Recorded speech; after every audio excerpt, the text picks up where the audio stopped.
Davis, welcome to the latest episode of Cut to the Chase. Be respected, not liked. That is what we're talking about today, because everybody likes to be liked, right? I like to be liked.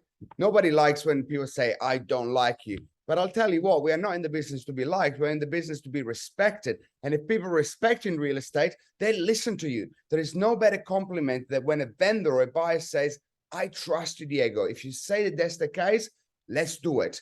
Beautiful, right? And it's happening more and more and more that as I progress through my career, 8 years in real estate, and now I get it told often, I trust, tell me what to do. Correct. And it's such an important distinction because you spend a lot of time wanting everyone to like you. And recently I've been at open homes at auctions where I'm hearing good agents wanting people to like them, and they're not having those courageous conversations around earning respect and actually putting people on the spot to say, not here to waste your time, not here to waste my time, but let's get to the chase. Still be liked, but man, they've got to respect you, i.e., what's the property worth? What brings you here today? You know, no one comes to an open home for fun. You know, do you want the low quote or one based on comparable sales? You know, do you have interest? Man, the amount of campaigns that I run at the moment, I turn up and the agent says, I've got a buyer. And then I just go and have some of those courageous conversations with them and go, well, hang on, they're not a buyer. They're a watcher. What's that? They're a watcher. That's what they are. Well, you know, they've spent too much time trying to be liked. And no one likes rejection, do we? When someone says, no, I'm choosing someone else, but be respected by those numbers. Do you know it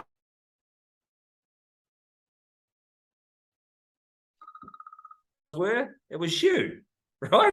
No one else is asking me for real-time data. So when you're talking to people in real time, again, be respected and know your data straight out of the get-go. So that's one of my biggest things at the moment, cruising around all the offices, is be respected, don't be liked. You know, one of my, the worst thing that I hate at the moment is the classic underquoting. And there was actually a documentary on Four Corners in Australia. Oh, yeah. And it's the same here, Australia, New Zealand, with same, but different. I mean, there's nothing worse than when people come to me and say, how much is it worth? And I say, well, they probably sold for that much. So how much is this worth? Well, you tell me. I just gave you comparable sale of a similar property, slightly inferior, that sold for 1.8. So this must be above that. Oh, but the market has changed. It must be worth 1.5. Hey, look, if you think the market has dropped 300 grand in 2 weeks, give me an offer at 1.5 and we'll see what the vendor does. I'm not here to argue with you as a buyer, but have the respect to give them some. You got to create an argument without arguing by showing them some comparables, give them some facts, and be strong with your opinion, but don't disagree with them at the same time. Who am I to say that the vendor will not take 1.5? I'm just the what you call it, the messenger, right? I'm the negotiator, of course, but at the end of the day, if you got those facts, and I keep saying facts every podcast, have you heard that? It's my second favorite word in the podcast. But the reality is this: facts speak, because opinions, well, it's like buttons, right? Everybody's got one. Well, no one wants the low quote based on, and here's another one. When you're quoting sales, whether that's optimistic or pessimistic remains to be seen on auction day. So you're not owning this stuff because you can't. We're not the senseis on price. We're not the guru, the Yodas. Just know your facts and talk in good language.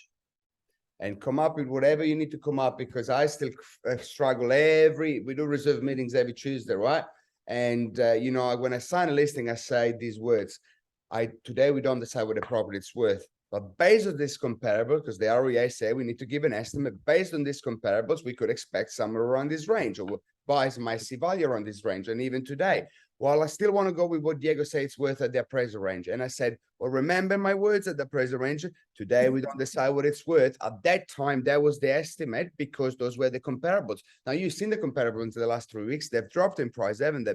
Oh, yeah, but my house is still better because I put a heat pump in it. And I respect that 100%. The reality is that this is where we are today. Let's aim for the number that we were hoping for. And if not, then you got something to say yes or no to. But be firm, be strong, because people appreciate that. And they appreciate that if your preset is saying, today we don't decide what it's worth, Well, then you can pull that card out at their selling point, saying, hey, you know, I told you that might have been more or less, and in this case it's more, in this case it's less, but unless you've set it up to start with, because we don't know, we simply don't know. Best price. You've got to set it up.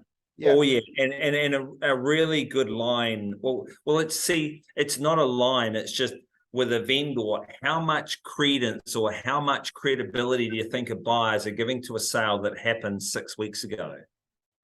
Correct. And then pause. Yeah. You know, my neighbor sold in November last year for this much. So November, December, January. Yeah. Anyway. Davis, next week I'll see you in person. I look forward to see your beautiful face and your shiny head in person. And until then, rock and roll. Cut to the chase. Thanks for listening. Thanks for watching. Please share, like, comment. Love your work. Ciao, ciao.